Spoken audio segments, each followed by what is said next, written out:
Free, free Palestine and boycott Woolworths.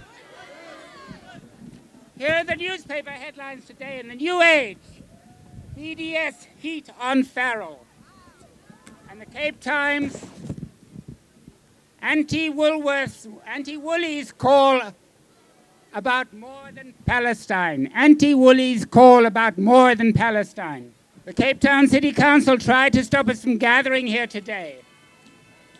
It failed dismally when the Cape High Court ruled on Saturday that its actions are unconstitutional.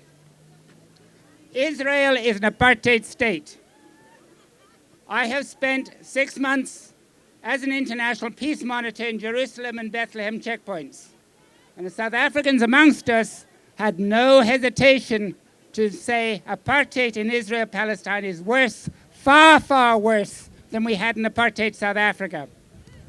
We had no apartheid walls. We had no apartheid roads. But like the Group Areas Act, which reserved 87% of South Africa for whites only, 92% of Israel is reserved for Jewish occupation only. Israel is a gangster state. The Zionist and Israeli government go ballistic when we South Africans make the comparison. We are qualified to say Israel is an apartheid state and that apartheid is an international crime against humanity. We've been there. We can recognize it. We can smell it. Israel is an apartheid and gangster state. PHARRELL Williams should be ashamed of himself. The non-violent BDS campaign against Israel is modeled after our South African experience in the 1980s. BDS, boycott, divestment and sanctions, led by Archbishop Tutu, Alan Boesak and others, saved South Africa from a long-predicted civil war and racial bloodbath. Inshallah, God willing, it will be equally successful in Palestine and soon. The tide is turning. The world is no longer intimidated by Zionist smears and thuggery. There are massive parallels between apartheid in South Africa with apartheid in Israel-Palestine, as well as the civil rights movement in the United States.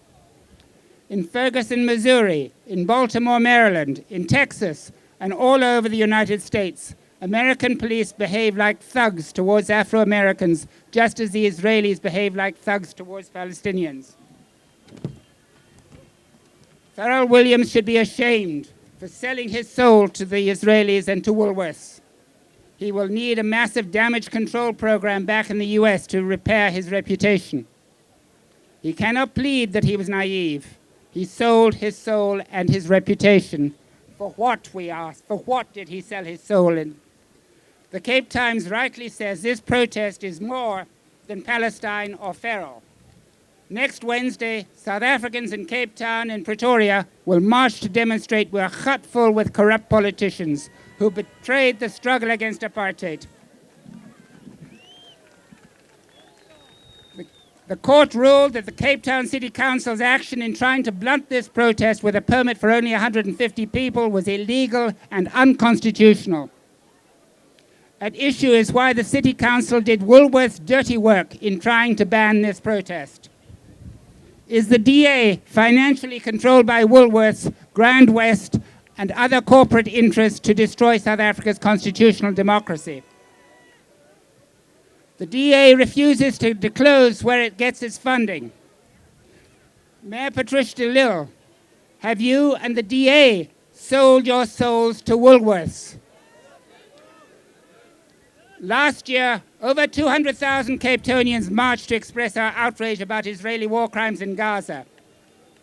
Cape Townians of all communities will next week march in the Unite Against Corruption march to express our disgust with corrupt politicians and their paymasters.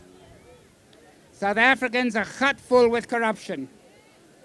This protest against PHARRELL Williams and Woolworths here at Grandwest is just the rehearsal for next week's march.